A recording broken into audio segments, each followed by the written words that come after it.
I am so tired every afternoon around 3 o'clock.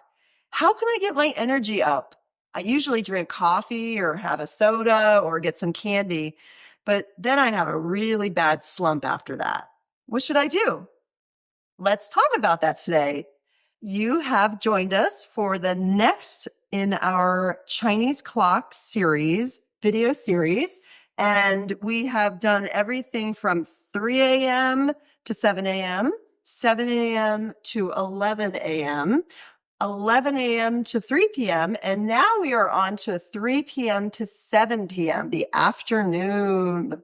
This is kind of a dreaded time for some people where they feel their energy just slumps. And that's pretty common. And I want to tell you why. So this is the bladder kidney time.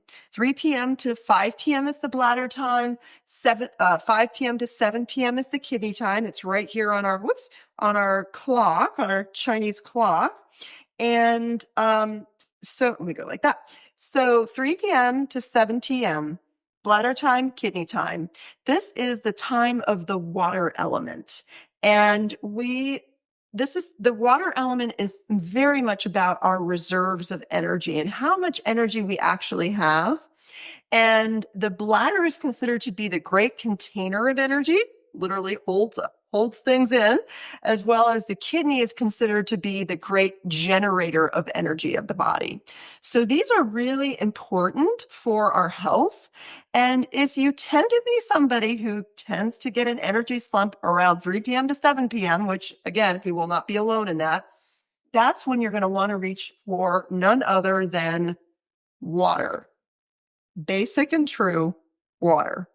So if you tend to reach for the caffeine, the sugar to kind of get that little lift in your energy, go for water instead. See how much water you can drink at this time.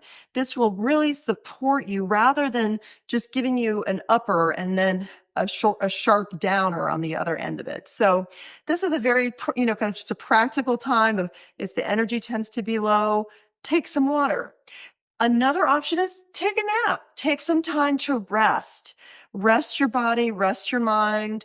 And then you hopefully will feel refreshed as you go into your evening around 7 o'clock. So rather than trying to artificially make our energy higher, allow the energy to be a little bit lower. And of course, drink your water. I'm going to drink some right now, actually. So we really appreciate your questions and comments. Please do comment, and any question that gets posted, we will enter your name into a drawing at the end of our Chinese medicine clock series. And that will be for an initial 2-hour consult and acupuncture treatment. So we're going to address a couple questions that came up a couple weeks back. And the first one came from Nikki Cornelison. She said, what should you do if you sleep through the 7 a.m. to 9 a.m. period for food? Thinking about teens who sometimes don't get up until noon. And actually, this might be happening a lot in your household if you have teens or young people where, you got the quarantine going on, don't have a lot of structure to your day. It's summer and getting up later, missing that window, that really important stomach spleen window between 7 a.m. and 11 a.m. And there's a few answers to that, which is basically that's fine. It's not that you have to always eat between 7 a.m. and 11 a.m. And notice how your body feels. So it's always good to even encourage our teens to notice how you feel when you get up later and you start your day with, eating later in the day, and to have an awareness around that. That's really going to be your best feedback, and your best information is your own body, as long as we're aware.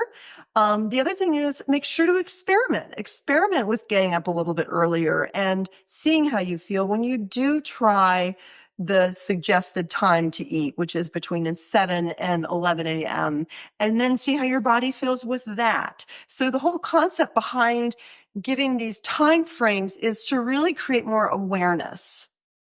Hopefully that answers that question. The second question is kind of similar in nature. It's from Stephanie Greer. Hi, Stephanie. I am trying She writes, I always appreciate your insights into natural health. My question is this: I am trying to incorporate intermittent fasting into my eating schedule. What are your thoughts on that? I typically eat from 11 a.m. to 7 p.m. So that's her window. It's her 8 hour window, which is a concept in intermittent fasting. And this 11 a.m. to 7 p.m. is outside your suggested range. Thank you. So similar kind of answer. Notice how your body feels with that. That's going to be your greatest resource. And then have presence around that. And then also be willing to experiment with the earlier time. And really, it's not like it's one or the other. You can experiment with intermittent fasting earlier. Most people think intermittent fasting means you skip breakfast. It doesn't have to be that way. It could be you eat earlier in the day and you start your day out earlier with eating, and then you taper off towards the end of the day where you might finish by 5 o'clock.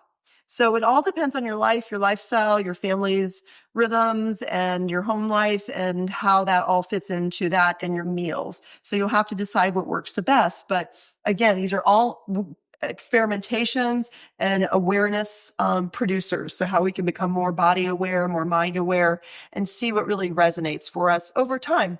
So thanks so much for joining us today for these talks on universal principles in health and nature and how those two are related for us. We can definitely be part of the whole cycle. We'll look forward to talking next week for the 7 p.m. to 11 p.m. time. Guess what that one's going to be about? You can maybe even look it up, and do comment and put a question down below. Again, you'll be entered into to a drawing for an initial 2-hour consult and acupuncture treatment. We look forward to connecting.